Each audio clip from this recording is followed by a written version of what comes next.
Dengan banyaknya berita baik secara melalui medsos maupun secara langsung di berbagai pengaduan bahwasanya adanya hacker itu tidak benar. Mengapa bisa dikatakan tidak benar? Sejak dalam masuknya di akun, diaktifasi dan lain-lain, semuanya ada rekamannya. Jadi kami bisa menyajikan data semuanya bahwa tidak ada yang namanya hacker. Apa yang terjadi? Yang terjadi ada beberapa kasus yang membuat orang menyimpulkan itu sebagai sebuah hacker. Karena apa? Tiba-tiba nama anak tidak ada, awalnya kemarin ada, atau tiba-tiba namanya hilang dan lain sebagainya. Nah, yang pertama kesalahannya itu adalah ketika berniat untuk memudahkan peserta didik dalam aktivasi pengajuan token aktivasi, ya, sehingga passwordnya semuanya disamakan, tujuannya baik.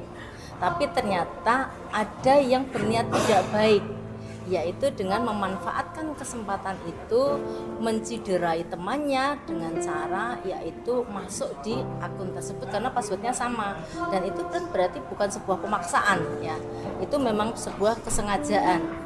Otomatis terdeteksinya dari yang bersangkutan juga, itu yang pertama. Kemudian yang kedua, ada juga yang memberikan passwordnya kepada temannya, ya, memberikan passwordnya kepada temannya. Nah, teman kemudian diketahui teman yang lain dan seterusnya. Nah, akhirnya terjadi seperti itu. Nah, akhirnya banyak yang dirugikan juga dengan cara seperti itu, peserta didik yang seharusnya mendapatkan haknya. Namun ini menjadi sebuah bagian introspeksi bagi calon peserta didik berikutnya bahwa yang namanya password itu adalah rahasia.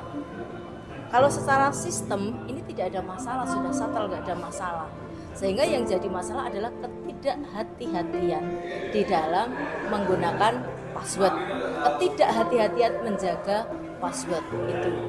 Karena mungkin tidak berpikir secara jangka panjang. Nah, kalau itu kan tadi berarti ada siswa yang kemudian mencoba untuk dalam tanda kutip menyingkirkan siswa lain. Mungkin solusi yang diberikan oleh Dinas Pendidikan seperti apa? Baik. Faktor kesengajaan, ya, kalau faktor kesengajaan kita akan terus melakukan sebuah penelusuran. Apabila memang calon peserta didik itu berdasarkan persyaratannya itu memenuhi syarat, maka akan kita lakukan penelusuran dan mengembalikan haknya kepada calon peserta didik itu. Contoh di SMA Negeri 1 Gondang Sragen, ada sekitar 9 siswa yang mengalami kerugian sehingga dia tidak bisa masuk ke SMA Negeri 1 Gondang Sragen. Maka setelah dilakukan penelusuran, dia juga mengalami kasus yang sama, yaitu passwordnya disalahgunakan. Oleh karena itu dia dikembalikan lagi ke sekolah dan mendapatkan haknya untuk belajar di situ. Lain waktu, hati-hati dalam menjaga password. Kemudian dengan calon peserta didik yang kemudian menyalahgunakan itu ataupun menggunakan kesempatan itu, nasibnya seperti apa? Iya, kita tidak bisa memberikan punishment sekarang, ya, tapi akan dilakukan sebuah pembinaan. Tapi ketika ada calon peserta didik yang sudah menyalahgunakan kemudian dia masuk di sekolah itu, maka di take down kan, karena memang tidak sesuai dengan kriteria. Di take down, ya? Iya. Ini dari persyaratan juga tidak semata-mata dari teknologi informasi masuk dan tidak, tapi kemudian persyaratannya dia ditelusuri kembali. Ya, ditelusuri semuanya. Ya, nah sekarang kan yang jadi ini kan titik koordinat, ya.